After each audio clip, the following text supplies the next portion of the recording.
Alright, it's only me. Where are you going? It's just the dog. You heard me talking there. I think there's somebody here. There's nobody here. There's only Dad. Dad talking to the universe.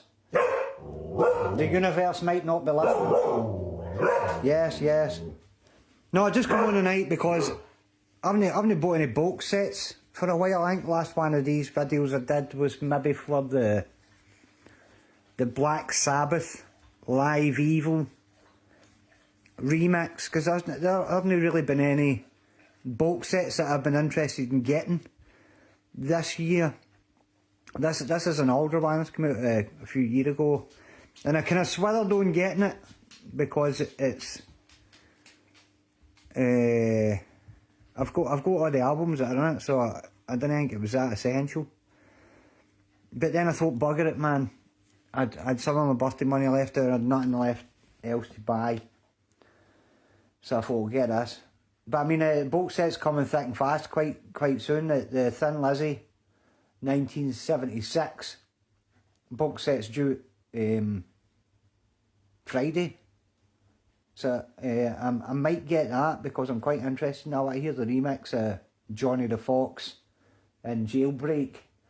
And there's an unreleased concert in there. I don't know how good that'll be, but what with the technology they've got now, could be pretty good. And then there's a Jimi Hendrix, I can't remember what it's called, but it's a box set all about the building of the Electric Ladyland studio, which means that they can release mere bits of music that wouldn't cut the mustard anywhere else.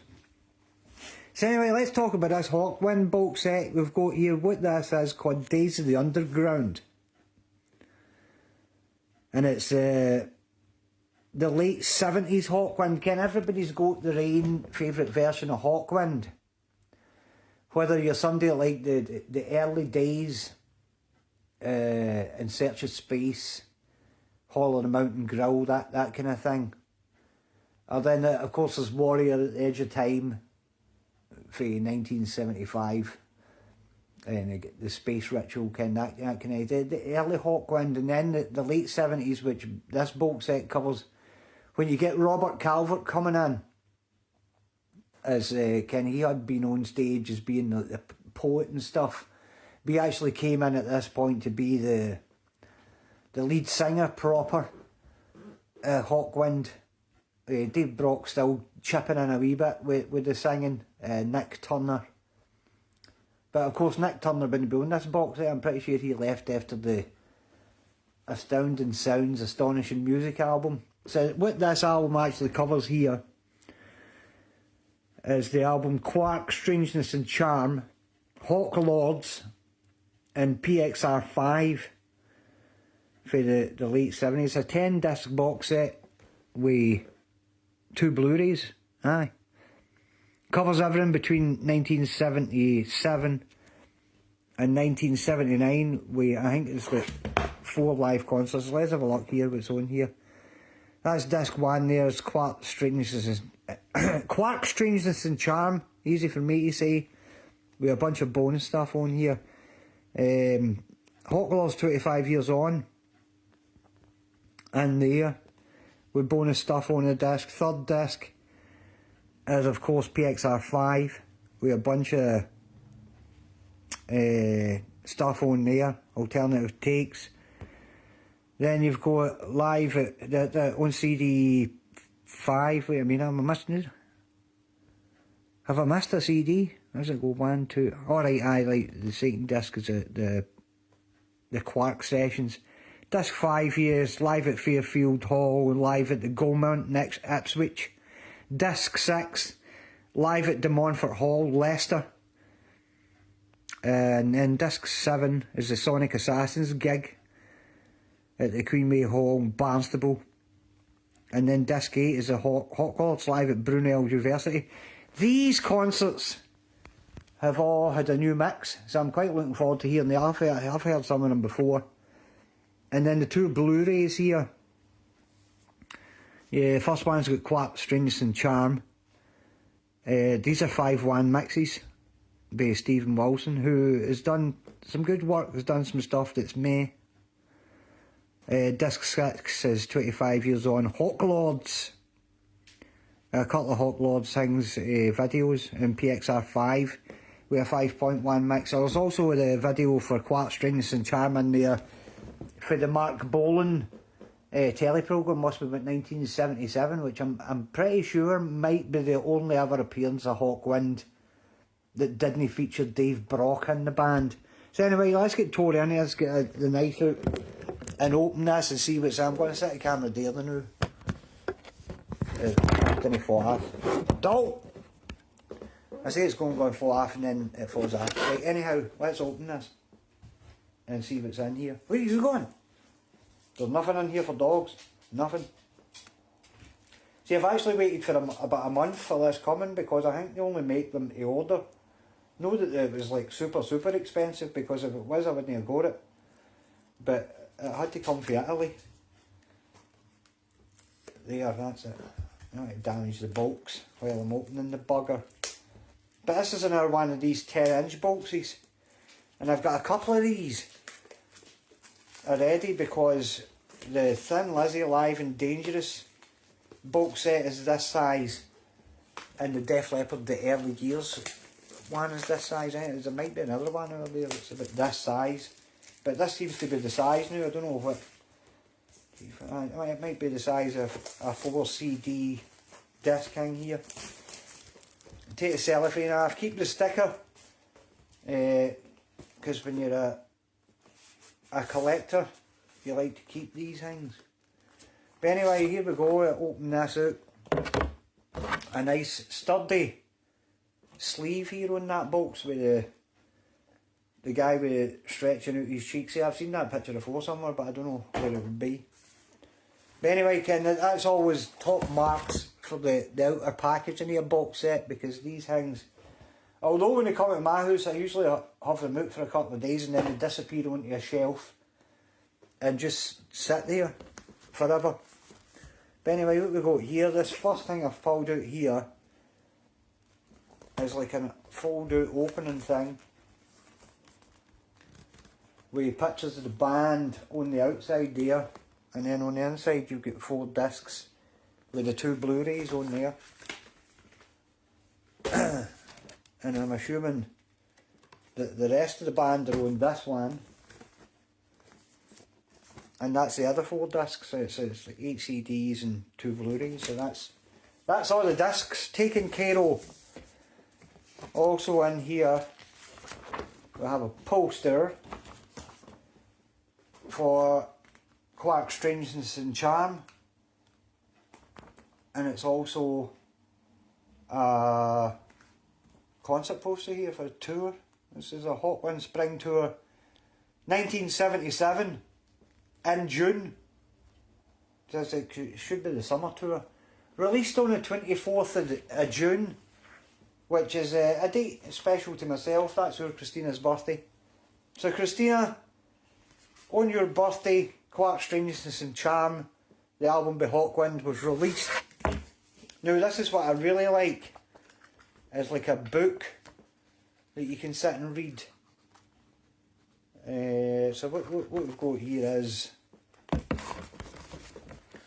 just some pictures on that one. That's a quite fancy swish. Big track listing telling you who plays on what. Again, guys like Simon House, Adrian Shaw playing the bass, Simon King playing the drums, Ken, they kind of things. And then when you get to 25 year on, it'll be guys like Harvey Bainbridge and stuff coming into the band. The thing with Robert Calvert was, he released singer of Hawkwind, Ken, really good at delivering he's lots of bit like the guy for Survivor there, or the guy for Survivor, lots like him, Ken, with the Berry on. But he's really good at doing the dramatic poetry, which is a lot of what Hawkwind's all about. But what with Hawkwind being the band that they were, and quite famously being quite hard on the drugs, Robert Calvert used to have to disappear every now and again, stay in the nut house. See, this is mere pictures here covering the years. I'm pretty sure this is the the Hawk Lords period where they couldn't use the name Hawkwind for legal reasons. I can't remember who was challenging them for it. It might have been Nick Turner actually, who'd been kicked out the band or left or whatever at that time. He was all the lyrics here for the albums. Yes, that's pretty good. It's PXR5. Mere cutouts, stuff that would have came out of newspaper clippings. Pictures of the tape boxes for Rockfield Studios there, where that would have been the boxes that would tell you what was on the master tapes. Mere adverts there, kind of a big picture of the Quark strains, the Charm album covers. Mere tape boxes, kind of memorabilia, really good. Robert Calvert there with the bandage over his face, all this kind of stuff. Is it? And is there anything else? No, that's about it. Although I do think I seen a family tree there when I skimmed by there. It was quite good to look at. When you think of bands like Deep Purple and stuff. Why there is one. Hawkwind's got a whole bunch of members in there. We all the various bands that would have been offshoots of these, whatever, Motorhead, Captain Lockheed and the Starfighters, Inner City Unit, all these bands. So I'm looking forward to listening to this because Stephen Wilson, like I says, he has done some pretty good work. If you've heard his remix of Yes, Tales from Topographic Oceans, then you'll know what I'm talking about. If you haven't, then I would suggest getting hold of that, because he really has transformed that album into a really cold, sterile sounding recording into a really cracking, nice warm bit of Yes music. They really lifted a veil for that album. Also, he's where did the dog go? His remix of Lark's Tongues and Aspic by King Crimson last year was absolutely spectacular as well. As he remixed it like it must have been 2013, trying to match the original mix and just cut out the clutter. But what he actually did last year with his own remix here, to my ears anyway, sounds like he's actually went and just mixed it the way he wanted. It sounds absolutely fantastic. If you haven't heard that, then I would get my hands on it. He also remixed Warrior at the Edge of Time, which in the box set of that came out maybe about 10 years ago, there's a DVD in there with a 5.1 mix of the Warrior on the Edge of Time, which we were talking about last night. Rune sitting in Gordon's house, and we was talking about Robert Fripp as well, actually, and how he just gets this smoke blowing up his arse, Robert Fripp, because he always comes across as this kind of intellectual figure with a really obtuse way of speaking, although he's still got that Cornish accent, which we were saying doesn't marry up with that, because if you're running about the same age as me, when you think of the West Country accent as it is, it would have been Benny Hill and Pam Ayres would be these people that would have these voices. So I don't know, would Hawkwind's poetry have worked with a country accent? Who knows? What was it? We are standing on the edge of time, on the edge of time. And it is dark. It is dark.